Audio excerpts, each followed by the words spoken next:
Amado Padre que está en el cielo, gracias Señor, porque su pueblo está aquí para exaltarlo. Su pueblo está aquí para poner en alto su nombre. Hemos venido a rendirle homenaje en el día que usted dejó para que se le homenajeara, para que se le exaltara, para que se le alabara. Así, Señor, estamos hoy muy agradecidos por habernos enseñado la verdad del sábado, que es el día para adorar su nombre. Le agradecemos, Señor, que su presencia esté con nosotros en esta hora. Le queremos pedir perdón por cualquier cosa en nuestro corazón que no esté a tono con la santidad. Por favor, Padre, te rogamos, perdónanos y danos en esta hora esa pureza, esa limpieza en la sangre de Cristo, para así, Señor, estar atentos a lo que usted va a decir. Gracias, Padre. Acompáñenos, se lo pedimos en el nombre de Jesús. Amén.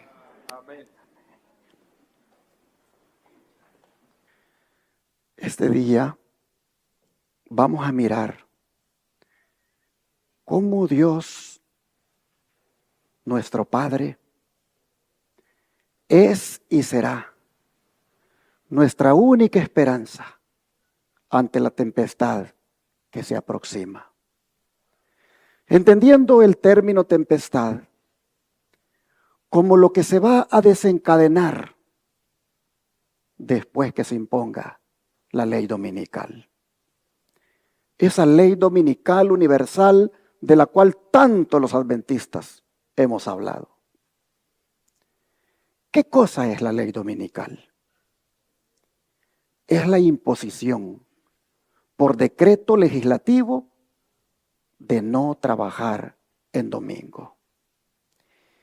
Y alguien podrá decir, pero si ya estamos bajo esa ley, ¿acaso no descansamos el domingo porque la ley lo establece?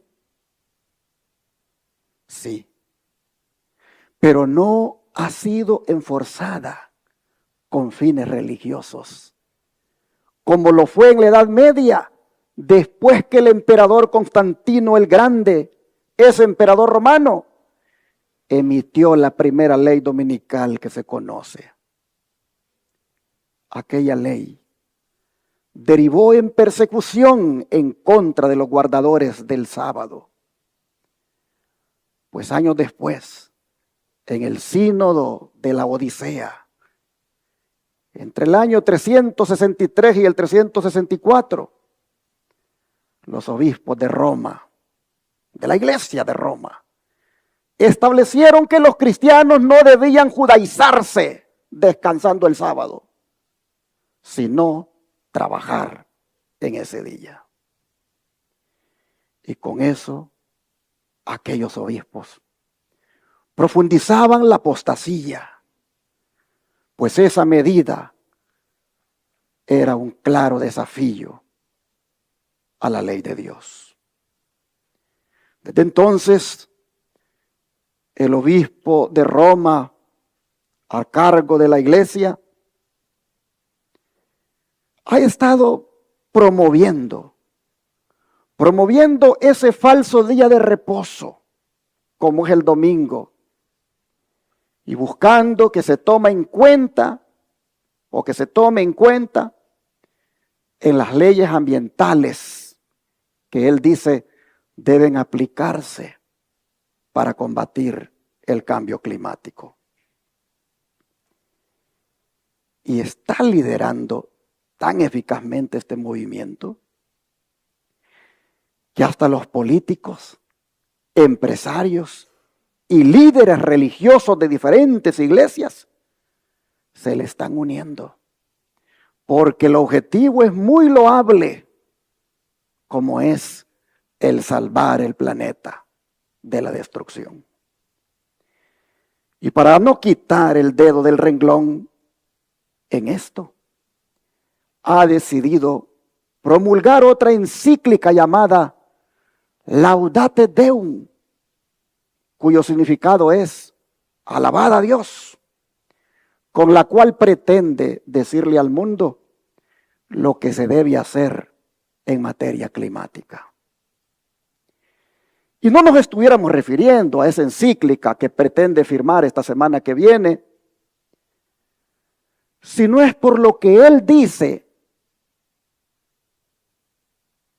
que va a tratar en ella. Él ha dicho que en esa encíclica él va a hacer una actualización de la encíclica Laudato Si que promulgó en el 2015.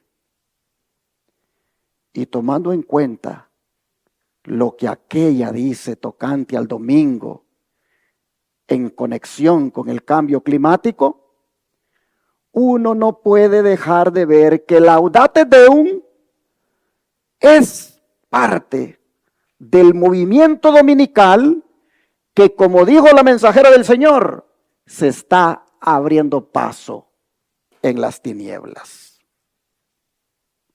En otras palabras, veladamente, secretamente y mezclada con la agenda climática, está el domingo como el día, dice él, que nos motiva a cuidar la naturaleza. Lean por ustedes mismos lo que dice la encíclica Laudato Si en uno de sus capítulos. Dice, el domingo, así como el sábado judío, se ofrece como día de la sanación de las relaciones del ser humano con Dios, consigo mismo, con los demás y con el mundo. La ley del descanso semanal imponía abstenerse del trabajo el séptimo día. El descanso es una ampliación de la mirada que permite volver a reconocer los derechos de los demás. Así, el día de descanso, cuyo centro es la Eucaristía, domingo, derrama su luz sobre la semana entera y nos motiva a incorporar el cuidado de la naturaleza y de los pobres. Laudato Si, página 237. Y así, hermanos, el Papa mezcla en este su apartado la verdad con la mentira. Pues dice que hay una ley de descanso semanal en el séptimo día sábado, lo cual es verdad.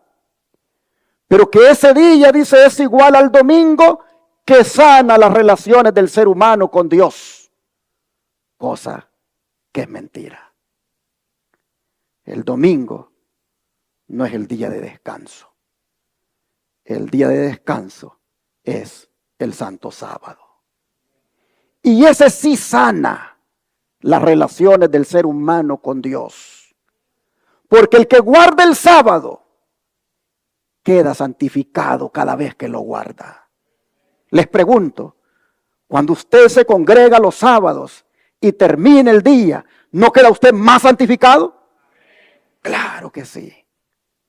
Ay, hermanos y hermanas, este es el día que Dios creó para que le rindiéramos homenaje por ser el creador del cielo, la tierra, el mar y todo lo que existe.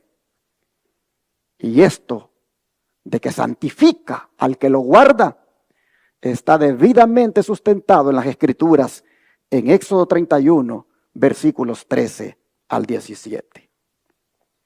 Éxodo 31, versículos 13 al 17.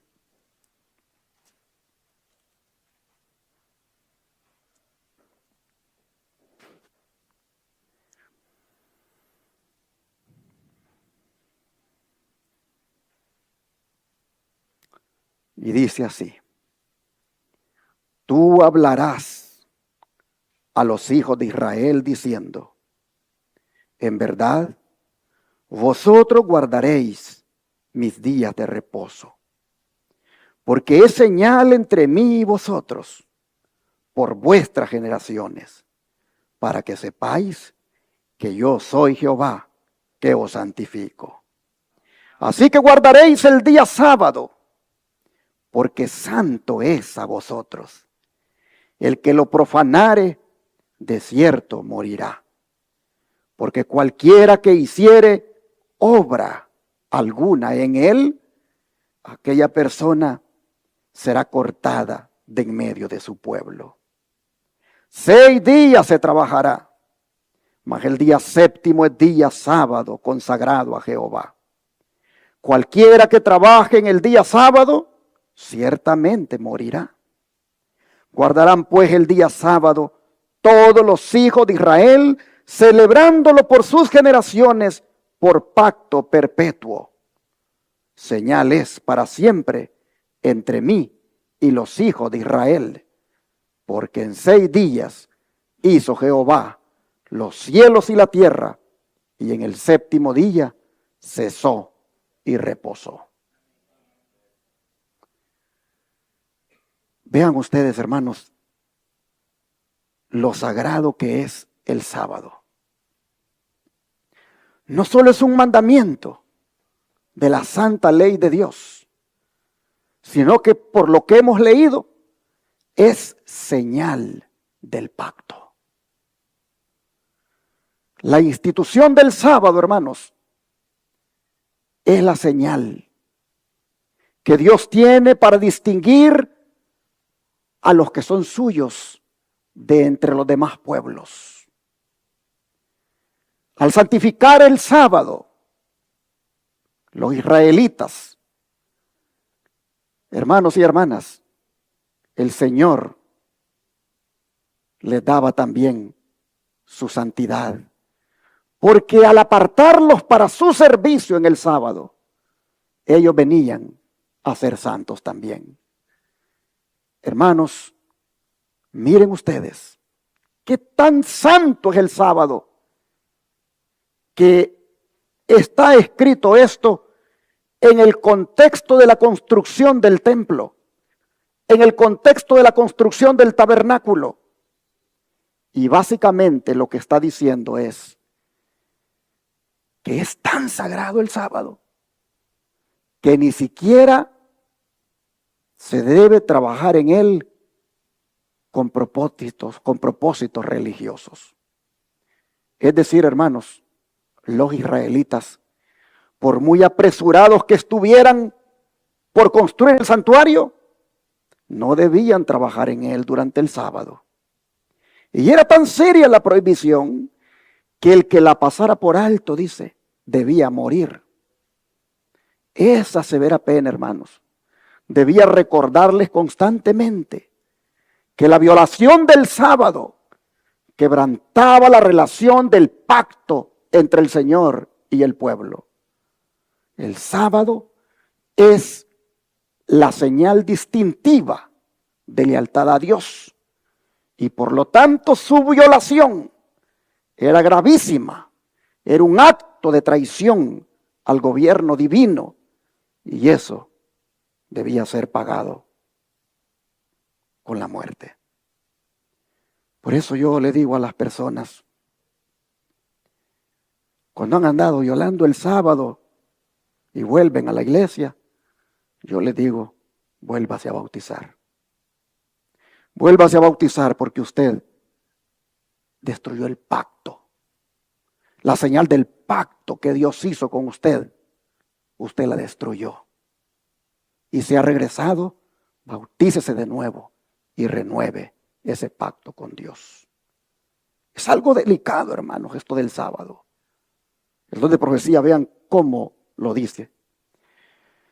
Cuando el Señor liberó a su pueblo Israel de Egipto y le confió su ley, le enseñó que por la observancia del sábado debía distinguirse de los idólatras. Así se crearía una distinción entre los que reconocían la soberanía de Dios y los que se negaban a aceptarle como su creador y rey. Señales para siempre entre mí y los hijos de Israel, dijo el Señor. Guardarán pues el sábado los hijos de Israel, celebrándolo por sus edades, por pacto perpetuo. Así como el sábado fue la señal que distinguía a Israel cuando salió de Egipto para entrar en la Canaán terrenal, así también es la señal que ahora distingue al pueblo de Dios cuando sale del mundo para entrar en el reposo celestial. El sábado es una señal de la relación que existe entre Dios y su pueblo. Una señal de que éste honra la ley de su creador. Hace distinción entre los súbditos leales y los transgresores. De manera que en esta mañana, al estar todos juntos, reunidos, ustedes ahí en su hogar y nosotros aquí en este templo, lo único que estamos mostrando es que somos súbditos leales al Dios de los cielos. Oh, hermanos, este día no distingue, dice, entre los súbditos leales y los transgresores. Desde la columna de nube, Cristo declaró acerca del sábado: con todo eso, vosotros guardaréis mis sábados, porque es señal entre mí y vosotros por vuestras edades, para que sepáis que yo soy Jehová que os santifico. El sábado que fue dado al mundo como señal de que Dios es el creador, es también la señal de que es el santificador. El poder que creó todas las cosas es el poder que vuelve a crear el alma a su semejanza. Para quienes lo santifican, el sábado es una señal de santificación. La verdadera santificación es armonía con Dios, unidad con Él en carácter. Se recibe obedeciendo a los principios que son el trasunto de su carácter. Y el sábado es la señal de obediencia. El que obedece de corazón el cuarto mandamiento, obedecerá, ¿qué cosa? Toda la ley, y queda santificado por la obediencia. Por eso dije que el día de verdad que sana las relaciones entre Dios y su pueblo es el sábado, porque ese es el día cuando los hombres y las mujeres y los niños quedan santificados delante de Dios. A nosotros, dice, como a Israel, nos es dado el sábado por pacto perpetuo. Para los que reverencian el santo día, el sábado es una señal de que Dios los reconoce como su pueblo escogido. Es una garantía de que cumplirá su pacto en su favor. Cada alma que acepta la señal del gobierno de Dios se coloca bajo el pacto divino y eterno. Se vincula con la cadena áurea de la obediencia, de la cual cada eslabón es una promesa. Hoy los testimonios, tomo 3 páginas, 16 a la 17. Pero sigue diciendo, el salmista, hablando por el Espíritu Santo, dice: venid, celebremos alegremente a Jehová, cantemos con júbilo a la roca de nuestra salvación o de nuestra salud, porque Jehová es Dios grande y Rey grande sobre todos los dioses, porque en su mano están las profundidades de la tierra y las alturas de los montes son suyas. Suya también la mar, pues él la hizo y sus manos formaron la seca. Venid, adoremos y postrémonos, arrodillémonos delante de Jehová nuestro Hacedor, porque Él es nuestro Dios. Él nos hizo y no nosotros a nosotros mismos. Pueblo suyo somos y ovejas de su prado. Estas promesas dadas a Israel son también para el pueblo de Dios hoy. Son los mensajes que el sábado nos trae. Amén, hermanos. Hoy los testimonios tomo 3 páginas, 18. Y así, hermanos y hermanas, nosotros vemos que no es el domingo, como dice Francisco, el que nos conecta con el Dios de la naturaleza, sino el sábado. El sábado, hermanos, es el verdadero día que derrama luz sobre la semana entera y nos motiva a cuidar la naturaleza, porque ella nos dice que Dios la hizo y nos habla también de su grande amor por nosotros al haberla creado.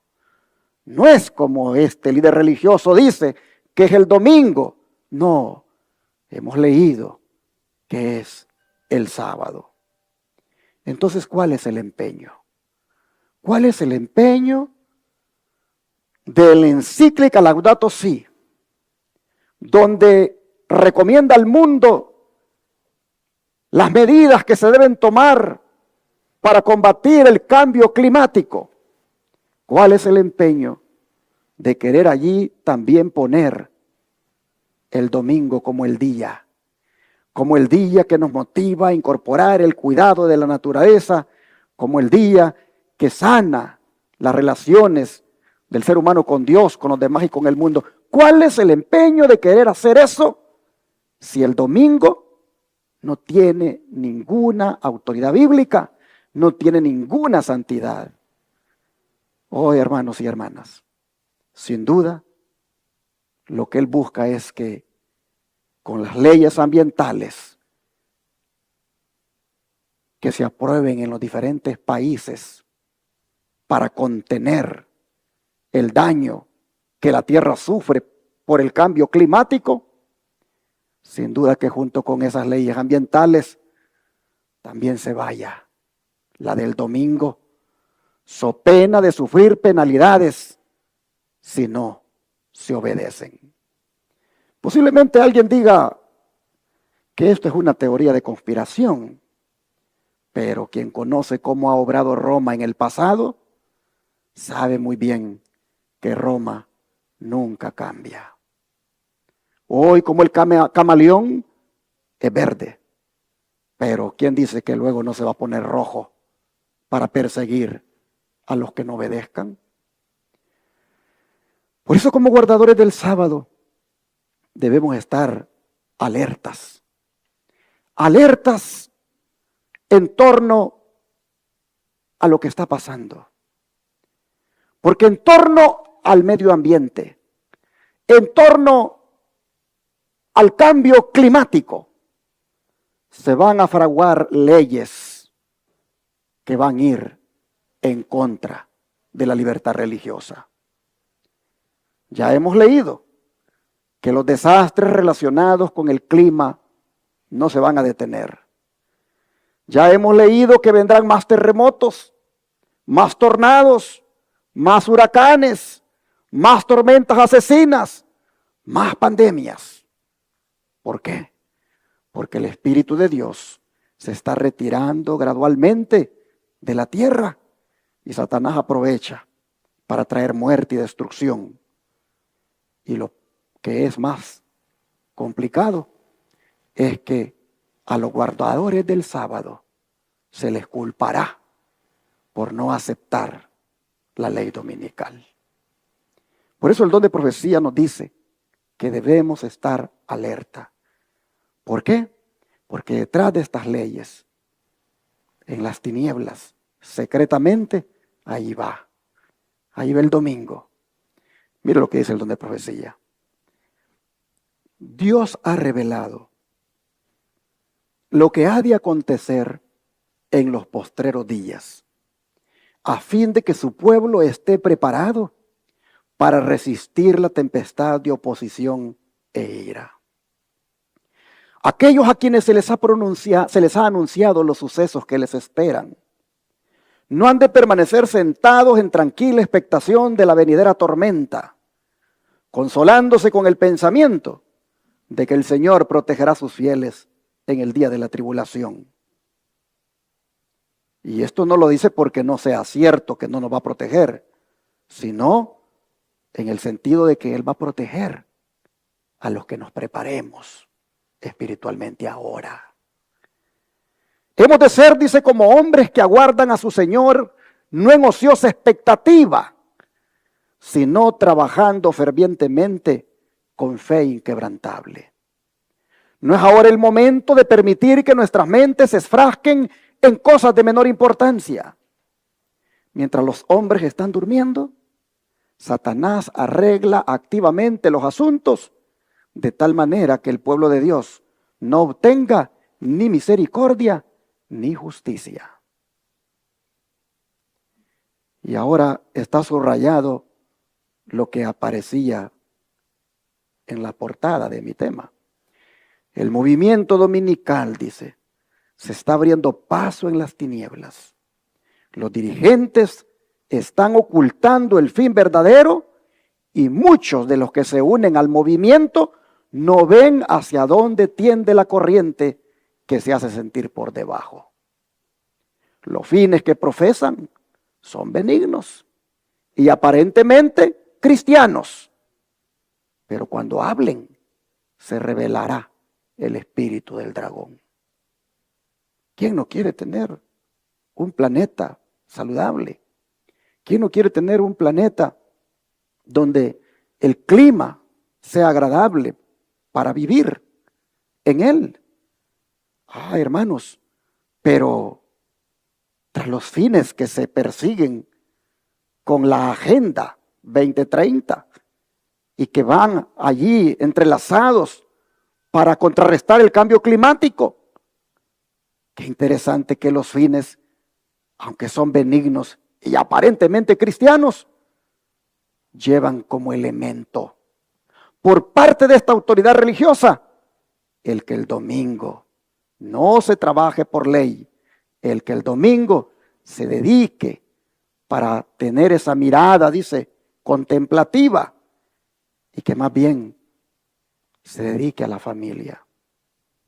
Algunos están llegando bien lejos y están diciendo, es que sería bueno que la ley contemple que nadie maneje carros en domingo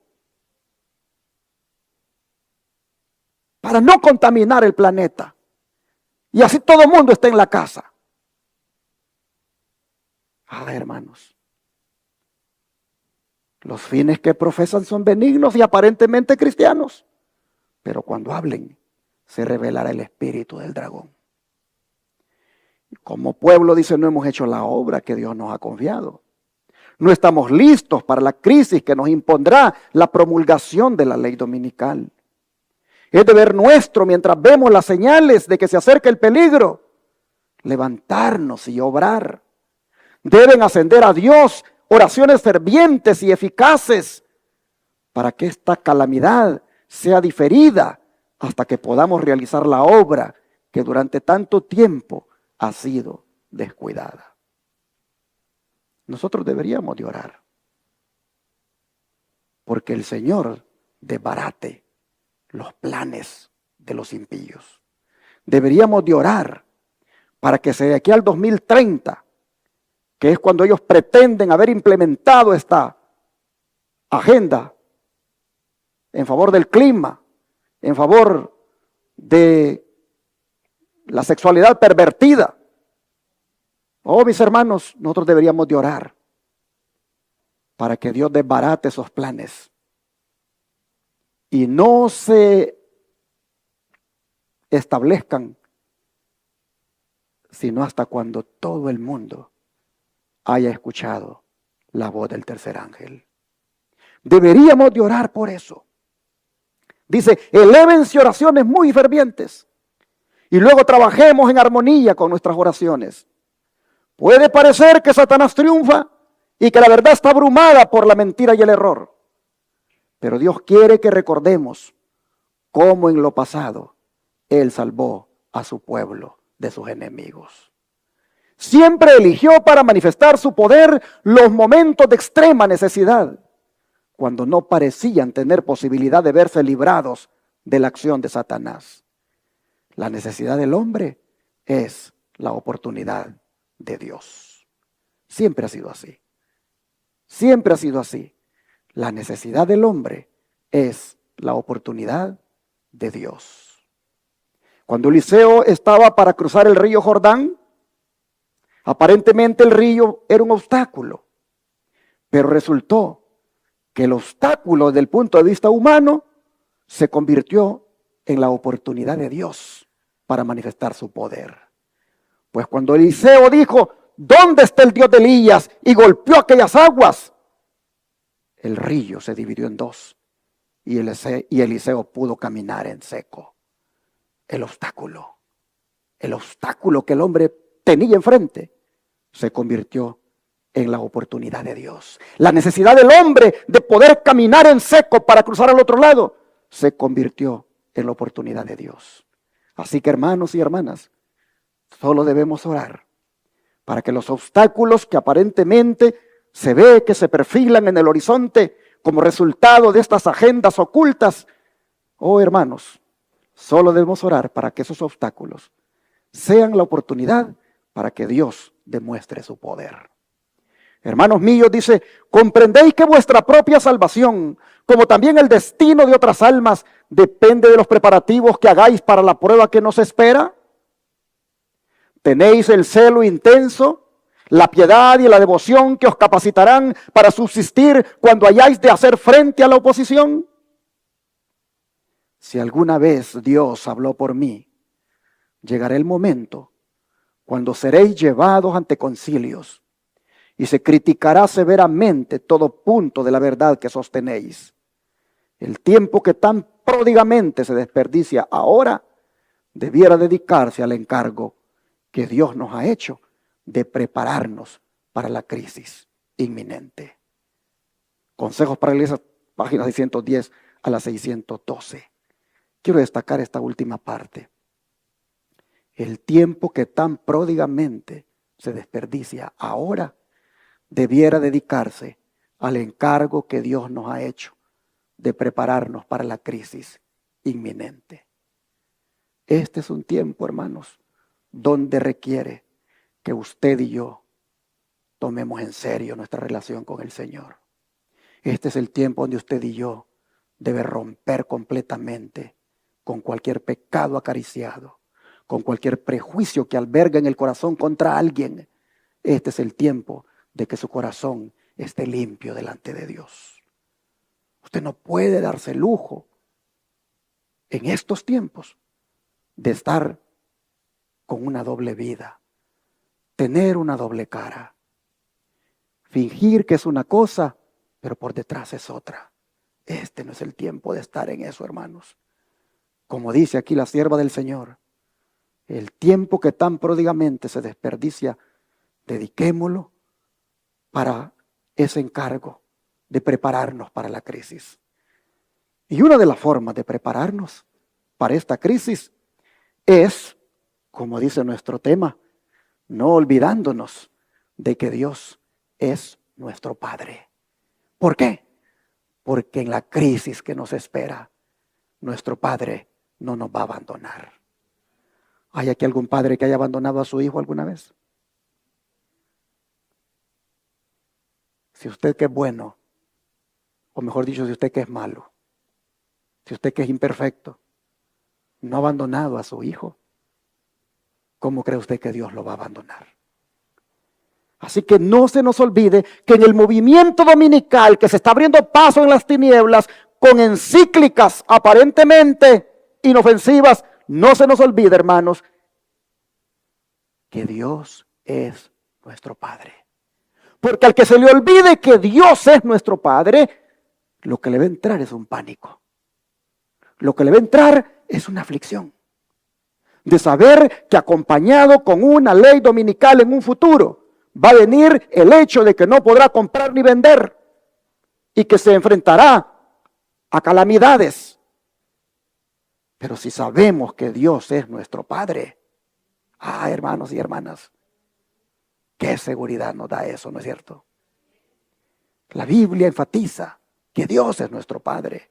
Vea cómo el apóstol Pablo se lo decía a los cristianos de Roma, aquí en el libro de Romanos, capítulo 1, verso 7. Decía el apóstol Pablo a los hermanos de la iglesia cristiana de Roma: a todos, decía él, los que estáis en Roma, amados de Dios, llamados a ser santos, gracia y paz a vosotros, de Dios nuestro Padre y del Señor Jesucristo. Me gusta cómo Pablo se refiere a Dios como nuestro Padre. También Jesús nos instruye a llamarlo así cuando nos dirijamos a Él en oración. Él dice que digamos: Padre nuestro que estás en los cielos. Y cuánta seguridad de paz infunden esas palabras. Porque el cuidado paternal de Dios es el que tendremos cuando la ley dominical se imponga. Cuando no podamos comprar ni vender, ¿cuántos creen que el Señor nos proveerá? Oh, hermanos, sin duda que sí. ¿Por qué? Porque si Él ama a sus enemigos, ¿cómo no nos va a amar a nosotros, que somos sus hijos? Y esto de que ama a sus enemigos está respaldado en las Escrituras. Pues vean lo que dice Mateo 5, versículos 44 y 45. Mateo 5, versículos 44 y 45. Dice la palabra de Dios: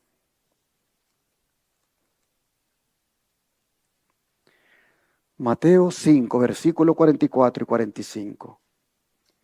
Pero yo os digo, amad a vuestros enemigos, bendecid a los que os maldicen, haced bien a los que os aborrecen y orad por los que os ultrajan y os persiguen, para que seáis hijos de vuestro Padre que está en los cielos, que hace salir su sol sobre malos y buenos, y que hace llover sobre justos e injustos. Si ustedes se fijan, el amor de Dios nuestro Padre es un amor que no tiene fronteras. No tiene límites el amor de Dios. Hace que el sol, dice, salga sobre ¿quiénes? Sobre malos y buenos. Gloria a Dios, hermanos. Gloria a Dios por tan grande amor. Porque Él se lo da aún a los que no se lo merecen. Se cuenta la anécdota de un hombre que se encontraba en su lecho de muerte en un hospital debido a un cáncer terminal, cuando entró el capellán del hospital. Y en silencio profundo se quedó mirándole a los ojos mientras trataba de encontrar términos adecuados para consolarlo. Cuando de repente el enfermo explotó y preguntó al capellán, con una voz que descubría su profunda angustia: ¿qué derecho, le dijo, tengo yo de esperar que Dios haga algo en mi favor cuando yo no he orado por años? Y el capellán se quedó unos cuantos segundos sin decir nada. Y después le respondió: tiene razón. Usted no tiene derecho a esperar nada de Dios. Pero Dios lo cuida. No porque usted lo merezca, sino porque Él lo ama. Al enfermo le pareció que era demasiado bueno para creer lo que oía, pero era la verdad. Así nos pasa a nosotros también. A veces andamos mal con Dios. A veces estamos tan mal con Dios que pensamos que no merecemos su amor. Pero de todas maneras, Él nos ama, hermanos. Él nos ama. Yo les pregunto, ¿cuándo ha dejado de alumbrar el sol para ustedes? ¿Cuándo Él les ha quitado el aire para que respiren? Nunca. Su amor nos ha prodigado de esas cosas, como también del sustento y del vestido. Y no lo ha hecho porque lo merezcamos, sino porque nos ama. Amén, hermanos. El espíritu de profecía, mire cómo lo dice. La gracia es un don otorgado a los indignos seres humanos. No la buscamos. Fue enviada para que nos buscara. Dios se complace en extender su gracia a todos los que tenemos hambre y sed de ella. No porque la merezcamos, sino porque somos indignos. Nuestra necesidad es el requisito que nos da la certidumbre de que vamos a recibir el don. No debe ser difícil recordar que el Señor desea que usted deposite sus problemas y perplejidades a sus pies y que los deje allí, vaya a Él diciendo, Señor, mis cargas son demasiado pesadas. ¿Quieres llevarlas en mi lugar? Y Él le contestará, yo las llevaré. Con misericordia eterna tendré compasión de ti. Llevaré tus pecados y te daré paz. No sigas menospreciándote porque te he comprado con mi propia sangre. Eres mío. Fortaleceré tu voluntad debilitada. Tu remordimiento por el pecado, yo lo quitaré. Yo soy, declara el Señor, el que borro tus rebeliones por amor de mí mismo y no me acordaré de tus pecados. Hazme recordar. Entremos en juicio juntamente. Habla tú para justificarte. No hablé en secreto en un lugar oscuro de la tierra. No dije a la descendencia de Jacob, en vano me buscáis. Yo soy Jehová, que hablo justicia, que anuncio rectitud. Mirad a mí y sed salvos todos los términos de la tierra, porque yo soy Dios y no hay más. Responda a los llamados de la misericordia de Dios y diga, confiaré en el Señor y seré confortado. Amaré al Señor porque su ira se ha disipado. Me regocijaré en Dios, quien da la victoria. Testimonios para Ministros, página 519, 520. Pero no deja de ser relevante de esto que hemos leído, esta parte que destaco en rojo. La que dice que Dios se complace en extender su gracia a todos los que tenemos hambre y sed de ella. No porque la merezcamos, sino porque somos, ¿qué cosa? Indignos. De manera, hermanos y hermanas, que si sentimos que nuestra maldad nos hace indignos del amor de Dios, nuestros sentimientos están correctos. Pero si creemos que nuestra indignidad limita su amor, nuestra creencia está totalmente equivocada. Hermanos y hermanas, el amor de Dios, nuestro Padre, no está limitado por nuestra maldad. Su amor no tiene límites. Él ama a sus hijos malos, tanto como a sus hijos buenos. Así lo hemos leído en la Escritura. Y eso nos debe dar seguridad para cuando llegue la crisis. Porque Él, hermanos, no nos va a negar lo que le pidamos si es para nuestro bien. Así lo dijo Jesús en el libro de Mateo, capítulo 7, versículos 9 al 11. ¿Qué hombre, dijo, hay de vosotros que si su hijo le pide pan, le dará una piedra? O si le pide un pescado, le dará una serpiente. Pues si vosotros, siendo malos, sabéis dar buenas dádivas a vuestros hijos, cuánto más vuestro Padre que está en los cielos dará buenas cosas a los que le pidan. Oh, hermanos, ¿qué hombre hay? Dijo Jesús. Y ningún padre presente en el público habría sido tan cruel y despiadado de darle a su hijo una piedra por pan.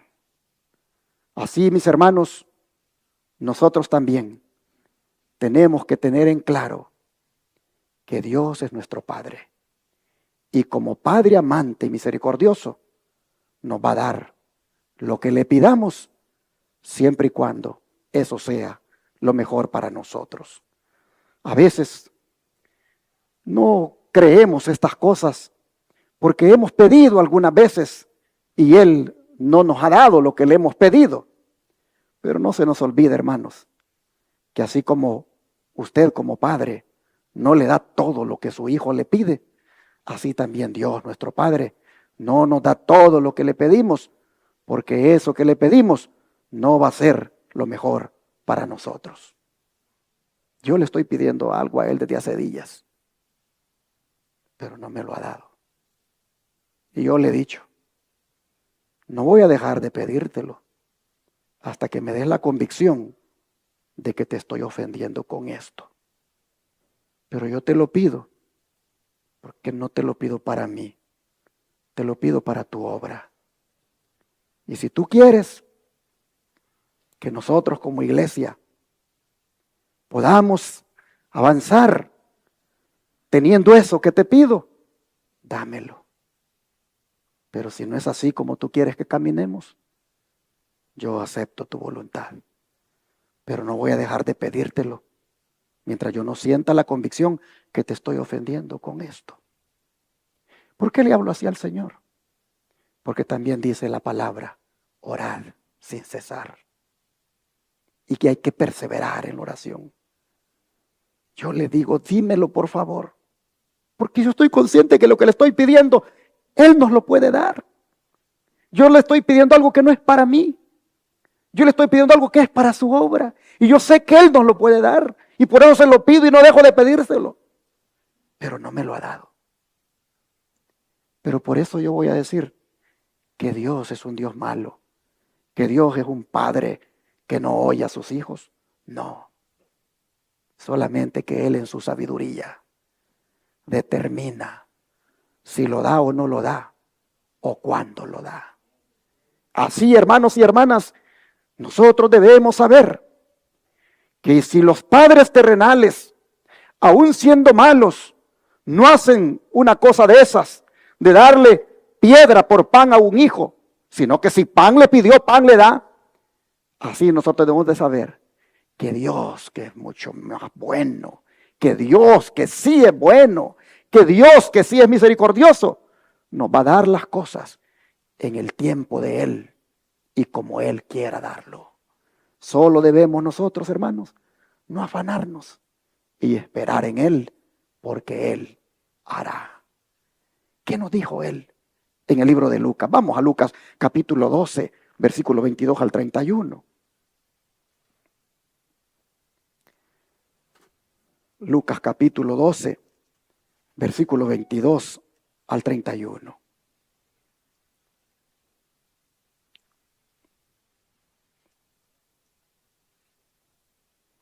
Dice la Escritura.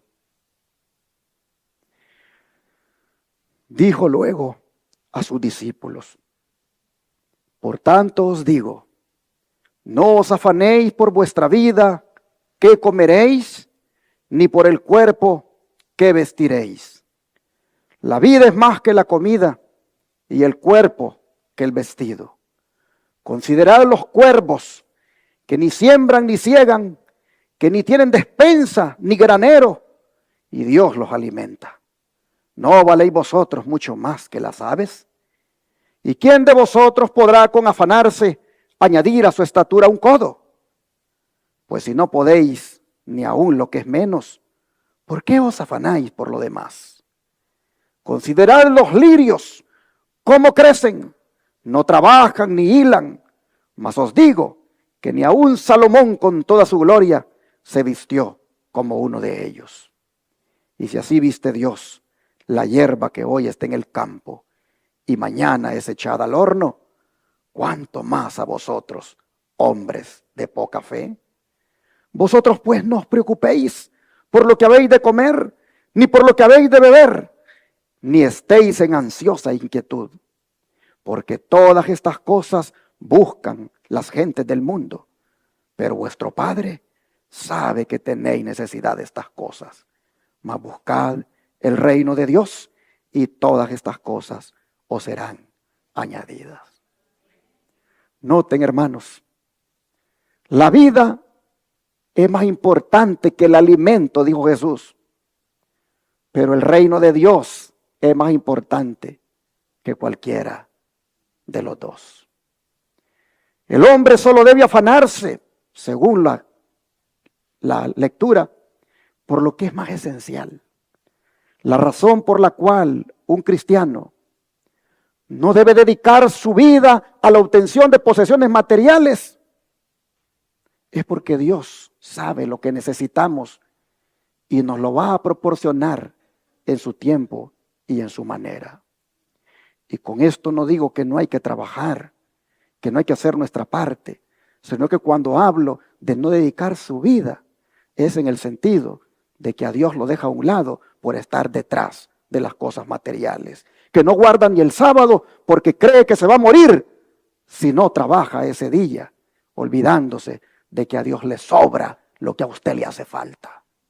Oh, mis hermanos, con demasiada frecuencia tendemos a hacer de las cosas materiales el principal propósito de nuestra vida, con la vana esperanza de que Dios va a ser indulgente con nosotros y que al final de nuestra existencia va a añadir la eternidad a ese breve plazo de 70 años. Cristo lo que nos está diciendo aquí es que le demos más importancia a las cosas que tienen que ver con la salvación. Cristo quiere que demos a las cosas más importantes el primer lugar y nos asegura que eso es el reino de Dios. Buscar eso, darle importancia a las cosas que tienen que ver con el reino de Dios es lo que debemos hacer. Hermanos y hermanas, el mejor remedio para la preocupación es la confianza en Dios. Si hacemos fielmente la parte que nos toca, si damos al reino del cielo el primer lugar en nuestros pensamientos, Dios va a cuidar de nosotros mientras dure nuestra existencia. No le tenga miedo a la ley dominical. No le tenga miedo a los cierres o lockdown, como le llaman. No le tenga miedo a todo lo que el hombre quiere hacer. Dios es más poderoso que el hombre. No se le olvide. Dios es más poderoso que el hombre. Dios desbarató ejércitos. Esta semana estábamos con los hermanos en Shepherd reflexionando en la palabra de Dios y mirábamos cómo el Señor utiliza las cosas más sencillas para desbaratar los planes de los enemigos. Allá estaba todo afligido el rey Jorán de Israel, porque se les había acabado el agua. Cuando iban con aquella coalición conformada por sus ejércitos, más los ejércitos de Judá y también de Edom. Allá estaban ellos abatidos porque se acabó el agua. Y tampoco había llovido y ni se veían señales de llover. Y él dijo, ¿cómo vamos a hacer? Los moabitas están ahí esperándonos. Los moabitas están atrincherados, solo esperando hacer de nosotros, como dicen, carne de cañón. Y hoy nosotros tenemos un ejército aquí con sed, bestias con sed. ¿Cómo hacemos? Y entonces dijo Josafat, ¿no habrá, dijo, algún profeta de Jehová aquí? Y había un hombre allí, uno de los siervos, de los humildes, no era encumbrado, de los que a lo mejor les alcanzaba la espada o les alcanzaba las cosas que ellos necesitaban. Y dijo, hay uno, Eliseo, el que servía a Elías. Y dijo Josafat, rey de Judá, vamos donde él que nos diga qué podemos hacer. ¿Y qué dijo Eliseo? A ti le dijo, a Jorán, si no fuera por el respeto que le tengo, dijo a Josafat, no te voltearía ni a verle, dijo. Porque resulta que Jorán le estaba echando la culpa a Dios de que no había agua. Le estaba echando la culpa a Dios de que fueran ellos prácticamente víctimas del ejército de Moab al estar en esa condición. Jorán decía, Dios ha juntado estos tres reyes para caer en manos de los moabitas. Y Eliseo, inspirado por Dios, le sacó en cara. A ti ni siquiera te voltearía a ver, le dijo, si no fuera porque respeto a Josafat. Porque estás responsabilizando a Dios de algo que Él no te ha mandado hacer. Pero en todo caso, dijo Eliseo, hagan estanques y hagan todos los estanques que puedan. Porque no van a haber ni viento ni lluvia. Pero hagan los estanques y ya van a ver lo que Dios va a hacer. Y comenzaron aquellos soldados a abrir estanques y estanques, obedeciendo la voz del siervo de Dios. Y en la mañana, al siguiente día, a la hora del sacrificio, se ve que viene una corriente de agua. ¿De dónde viene esa agua si ni está lloviendo? Esa corriente viene por el camino que desciende de Edom y viene y llena todos los estanques. Dios supliendo una necesidad. Dios, de donde no había nada, Dios estaba dando. A veces nosotros pensamos que en la crisis que va a venir por la ley dominical, nosotros vamos a estar solos y que pobrecitos de nosotros. Se nos olvida, hermanos, que Dios es poderoso para sacar agua de los sequedales. De allí, de donde no había agua, de donde ni viento ni lluvia cayó, de allí venía un torrente de agua, una corriente que llenó todos los estanques. Y bebieron todos ellos y agarraron fuerzas. Pero miren cómo es Dios. Los moabitas estaban atrincherados y alcanzaron a mirar que como la tierra es rojiza, alcanzaron a mirar que las aguas parecían sangre. Y dijeron, se mataron entre ellos. Porque las coaliciones en aquellos tiempos no eran muy duraderas. Dijeron, se mataron entre ellos. Miren cuánta sangre hay allá. Vamos, Moab, vamos al botín. Y salieron como locos, ya no como un ejército disciplinado. Salieron como locos a agarrar supuestamente el botín. Y cuando llegaron, ahí estaban esperándolos los israelitas, los de Judá y también los de Edom. Y derrotaron a los moabitas. Pero ¿qué utilizó Dios para derrotarlos? La misma agua que había utilizado para suplir una necesidad, la utilizó para confundirlos, haciéndoles creer que era sangre.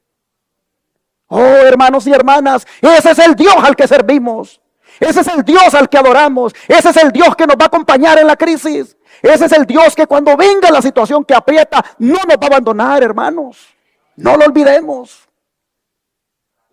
Oh, mis hermanos, Dios nos cuidará. Mire lo que dice el don de profecía. Si tratáis de hacerlo mejor, no fatiguéis vuestro cuerpo y vuestra mente con los cuidados de esta vida.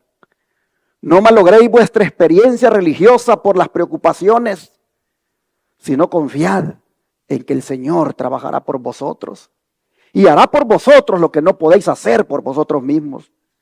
La vida es más que el alimento y el cuerpo es más que el vestido. Hay mucha preocupación innecesaria, mucha angustia mental por cosas inevitables. El Señor quisiera que sus hijos pusieran su confianza plenamente en Él. Nuestro Señor es un Dios justo y recto. Sus hijos deberían estarle agradecidos por su bondad y su justicia en las cosas grandes y pequeñas de la vida. Los que acarician el espíritu de preocupación y de queja se rehúsan a reconocer su mano guiadora. La ansiedad innecesaria es una cosa insensata y nos incapacita para ocupar una posición aceptable delante de Dios. Cuando el Espíritu Santo entra en el alma, no habrá deseo de quejarse y murmurar por no tener todo lo que queremos. Más bien agradeceremos a Dios de todo corazón por las bendiciones que tenemos. Con tener, hermanos, sustento y abrigo, dijo Pablo, con eso debemos estar contentos. Tu pan y tu agua, dijo el Señor, estarán seguros. Yo haré, dice, que broten ríos de los sequedales, del desierto, donde no hay, yo haré que broten. El otro día estaba comentando con el hermano, un anciano de la iglesia, y le digo, oiga, hermano, ese terreno que vamos a agarrar en Yucatán, México, para hacer nuestro centro de avanzada, no tiene ni un río. Y yo veo que toda la gente que está buscando terrenos, lo primero que anda buscando es que tenga río. Y nosotros estamos agarrando un terreno que no tiene río. Pero ahí hay un pozo. Ahí hay un pozo indicándonos que allá hay agua en ese terreno. Y que si perforamos el pozo, Dios nos va a dar agua de allí. Pero yo le decía al hermano, ¿por qué nosotros cuando vamos a agarrar ese terreno que no tiene un río, a veces nos sentimos como en desventaja? Porque otros están buscando ríos, terrenos que tienen ríos. Y él me decía, nos ponemos así, decía él, por falta de fe. Porque se nos olvida que Dios va a dar agua aún en los sequedales. Porque se nos olvida que el que provee de agua es Dios. Si pudo darle agua a los ejércitos, un río completo para que llenara los estanques, sin lluvia, de la nada, ¿de dónde vino esa agua? ¿Qué nos dice esto, hermanos? Que Dios va a proveer, que Dios va a darnos lo que necesitemos. Si usted, mire, logra salir de la ciudad al campo, gloria a Dios. Pero si usted no logró conseguir la tierra como usted quería, porque los recursos no le dan, porque las tierras que tienen ríos son más caros, hermano, hermana, usted no se preocupe, porque Dios va a proveer. ¿Cómo hacen los campesinos? Yo me recuerdo a mi abuelito cuando íbamos a hacer las milpas, las siembras de maíz. ¿Qué ríos habían ahí? Ni pozos habían. Mi abuelito solo volteaba a ver el cielo y decía, cipote, me decía, alístate el machete porque vamos a ir a limpiar el terreno, me dice, porque ya en los próximos días va a llover. Y allá empezábamos, hermanos, a darle, a limpiar aquel terreno que puro polvo le salía a uno cuando le daba. Y mi abuelito tenía esa fe en el Señor de que iba a llover para tal fecha. Y efectivamente, la lluvia venía, aquello que habíamos limpiado estaba listo para sembrar. Sembrábamos y cuando venía la cosecha, así mazorcas las que sacábamos de maíz. ¿Quién mandó el agua, hermanos? Jehová de los ejércitos. No hay que desconfiar nunca de Dios. Siempre creamos que si hacemos la voluntad de Dios, Él se va a encargar de lo demás. Una hermana me decía bien abatida en estos días, pastor, toda la gente está yéndose a buscar un lugar en el campo donde vivir. Pero yo me decía, ¿cómo hago? Mi esposo tiene cáncer. Yo no tengo dinero. ¿Cómo yo me voy? ¿Usted qué dice? ¿Qué me va a pasar a mí si me quedo aquí? Yo le digo, hermana, no se preocupe. Los que pueden salir, Dios los va a cuidar. Pero los que no pudieron salir, también Dios los va a cuidar. Si Dios hace salir el sol sobre buenos y malos, ¿quién dice que porque aquellos lograron salir al campo, estos que no lograron salir se van a morir? ¿Quién dice eso? ¿Qué Dios es el que están predicando? Dios es bueno y Dios va a cuidar en la ciudad y en el campo. Pastor, no diga eso. Lo tengo que decir porque hay quienes que no van a poder salir de la ciudad. No pueden salir porque no tienen los recursos, porque las circunstancias no se lo permiten. Y tú no vas a estar diciendo que por eso ellos se van a perder. Dios proveerá. Pero los que podemos salir, los que tenemos los recursos, salgamos y salgamos ya. Salgamos ya. Pero si alguien no puede, no se olvide que Dios es nuestro Padre. Y como nuestro Padre, Él cuidará de nosotros. Sigue diciendo el don de profecía. Cristo muestra aquí que aunque las personas se esfuercen hasta el cansancio para convertirse en objetos de admiración, aquellas cosas a las cuales dan tanto valor no se pueden comparar con las flores del campo. Esas sencillas flores, con el adorno de Dios, aún sobrepujarán en belleza a las hermosas vestiduras de Salomón.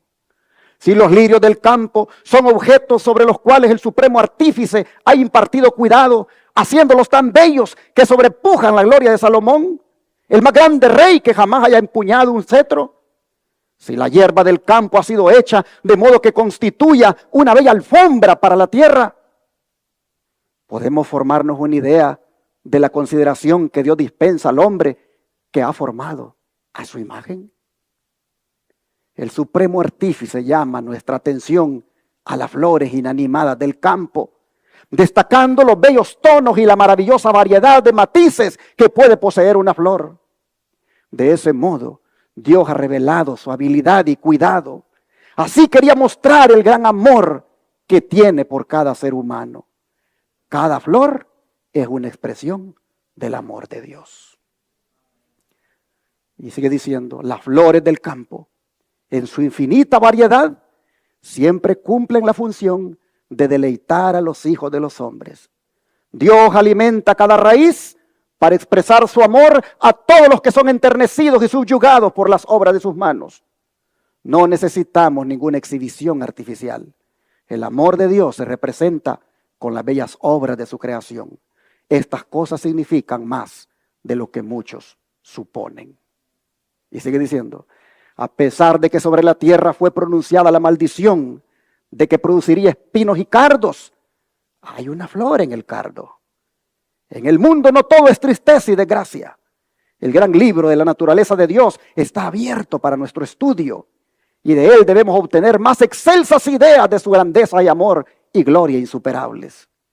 Aquel que estableció los fundamentos de la tierra, que adornó los cielos y colocó las estrellas en su orden, aquel que ha revestido la tierra con una alfombra viviente y la ha embellecido con preciosas flores de toda tonalidad y variedad, quiere que sus hijos aprecien sus obras y se deleiten en la sencilla y serena belleza con la cual ha adornado el hogar terrenal de ellos. Cristo procuró desviar la atención de sus discípulos de lo artificial hacia lo natural. Pues dijo, si la hierba del campo que hoy es y mañana se echa en el horno, Dios la viste así, ¿no hará mucho más a vosotros, hombres de poca fe? ¿Por qué nuestro Padre Celestial no alfombró la tierra de marrón o de gris? Pregúntate. ¿Por qué nuestro Padre Celestial no alfombró la tierra de marrón o de gris? Escogió el color que da más descanso, el que es mejor para los sentidos. Cómo alegra el corazón y vivifica el cansado espíritu contemplar la tierra vestida con su atavío de viviente verdor. Oh, mis hermanos, alfombró la tierra de verde. El aire, dice, estaría lleno de polvo, sin esa cobertura, y la tierra parecería un desierto. Cada brizna de hierba, cada capullo que se abre y cada lozana flor es una prueba del amor de Dios y debiera enseñarnos una lección de fe y confianza en Él. Cristo llama nuestra atención a su belleza natural y nos asegura que el vestido más hermoso del rey más grande que jamás haya empuñado un cetro no fue igual al ropaje de la flor más humilde. Quienes suspiran que el esplendor artificial, quienes suspiran por el esplendor artificial que solo puede comprar la riqueza o por pinturas costosas, muebles y vestidos, escuchen la voz del Divino Maestro. Él les muestra las flores del campo, cuya sencilla estructura no puede ser igualada por la habilidad humana. Así el don de profecía se explaya, hermanos, en explicar el libro de Lucas que hemos leído, 12, versículo 22 al 31. Y así, hermanos y hermanas, vemos nosotros cómo Dios nuestro Padre nos asegura que va a proveer para nuestras necesidades cuando la crisis llega. El movimiento dominical se está abriendo paso en las tinieblas. El horizonte no se mira promisorio. Lo que se dice que viene es peor de lo que ya vimos. Pero si no nos olvidamos que Dios es nuestro Padre, podremos salir avantes y victoriosos. Quisiera cerrar este mensaje con las animadoras palabras del versículo 32 de aquí de Lucas 12, que creo son apropiadas. Lucas 12, 32, Jesús dice, no temáis, manada pequeña, porque a vuestro Padre le ha placido, ¿qué cosa, hermanos? Daros el reino. Jesús está diciéndonos que desterremos el temor de nuestras vidas, Que no importa que seamos una manada pequeña. Que no importa si cuando se imponga la ley dominical seremos pocos los que permaneceremos leales a Dios. Jesús está diciendo, hermanos y hermanas, que no tengamos temor, aunque seamos un rebaño indefenso, porque a nuestro Padre le ha placido daros, ¿qué cosa? El reino. ¿Qué más podemos pedir? ¿Hay algo más que podamos pedir? Si el Señor, nuestro Padre, nos está ofreciendo el reino. Hermano, hermana, puedes perder los bienes de este mundo. Puedes ser humilde en esta tierra, pero el Señor te asegura que vas a heredar el reino. ¿Cuántos agradecen a nuestro Dios por eso? Dios nuestro Padre vela por nosotros ahora, ha velado por nosotros en el pasado y velará por nosotros en el futuro. En medio de las leyes digámoslo así, religiosas, en medio de las leyes que vayan en contra de nosotros, el Señor nos dice que Él es nuestro Padre y Él cuidará de nosotros. Que Dios bendiga su palabra. ¿Cuántos se sienten amados por Dios? ¿Cuántos se sienten que son hijos de Dios? ¿Cuántos creen que su Padre Celestial cuidará de ustedes? Vamos a orar y a agradecerle por tan grande amor.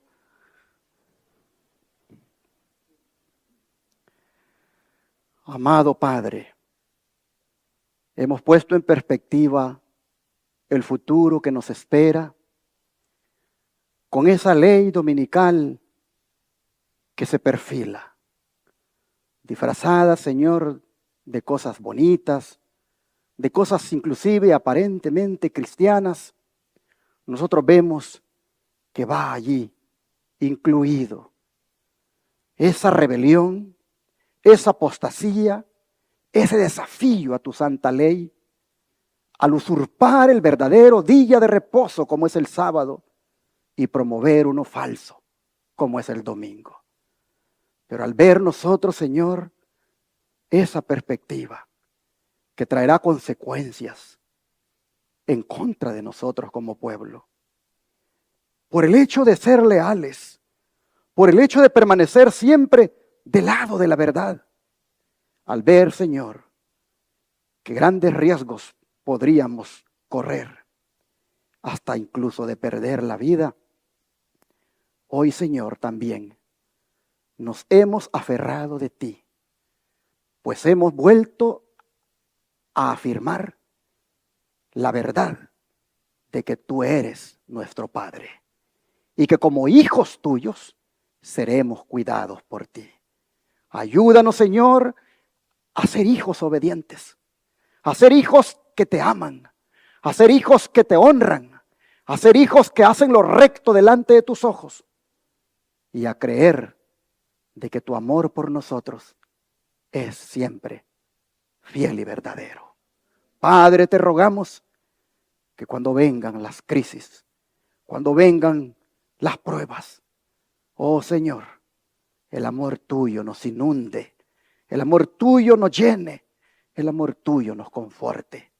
Padre, ayúdanos para estrechar más nuestra relación de padre a hijo, de hijo a padre, con una vida de obediencia.